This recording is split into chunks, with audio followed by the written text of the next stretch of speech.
Bonjour, dans ce tutoriel, nous allons voir comment dans l'environnement de Cricut Design Space, nous pouvons importer une image et se rendre jusqu'au processus de la découpe. C'est un tutoriel rapide avec une image très simple, juste pour démontrer les étapes. Donc, pour mettre tout ça en place, on commence par aller cliquer sur Télécharger et après ça, on va aller télécharger image. Ici, on peut aller parcourir là, pour aller trouver notre image. J'ai mon image sur mon bureau, je vais simplement la glisser, déposer. J'ai une image quand même relativement simple ici que je vais utiliser, mais j'ai quelques petites étapes à faire avant de me rendre à la découpe. Donc, je vais sélectionner simple, continuer. Et là, maintenant, je vais voir que je n'ai pas tout l'arrière-plan là, qui est transparent. Là. J'ai la partie ici à l'intérieur là, qui était en blanc. Donc, j'ai juste à cliquer les endroits que je veux faire disparaître pour avoir une transparence. Je vais cliquer Appliquer et continuer. Ici, j'ai juste besoin de découper l'image. Je vais télécharger. Maintenant, cette image-là va se retrouver dans ma bibliothèque. J'ai simplement à la sélectionner et aller ajouter à ma toile. Mon image est ici. Je peux la redimensionner en sélectionnant les coins.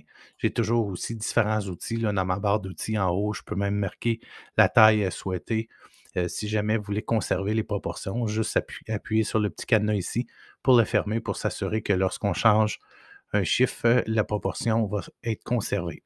Maintenant que j'ai l'image à la grandeur souhaitée, je peux aller ajouter des éléments là, que j'ai dans ma galerie ici.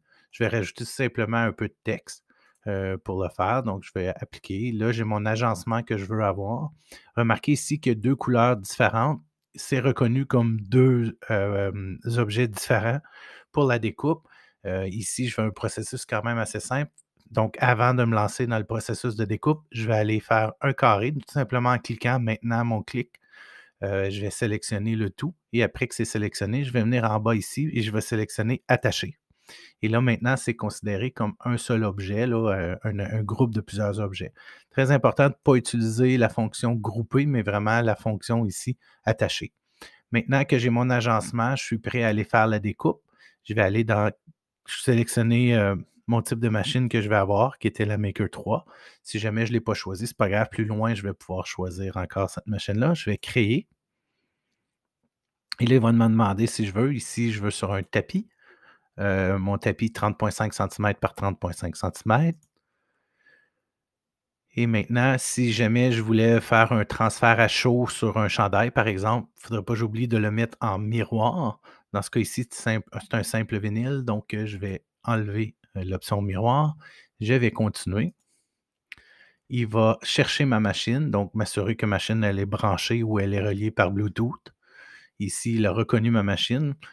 Si jamais il y avait plusieurs machines, j'aurais un menu déroulant là, pour aller sélectionner ma machine.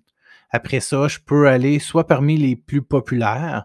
Dans ce cas ici, là, mon vinyle, le permanent que je veux utiliser, il était dans les plus populaires. J'aurais pu simplement le sélectionner.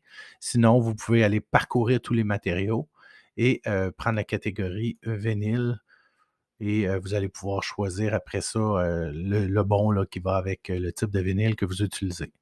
Dans ce cas ici, je vais juste revenir, je vais sélectionner mon vinyle permanent que je voulais avoir.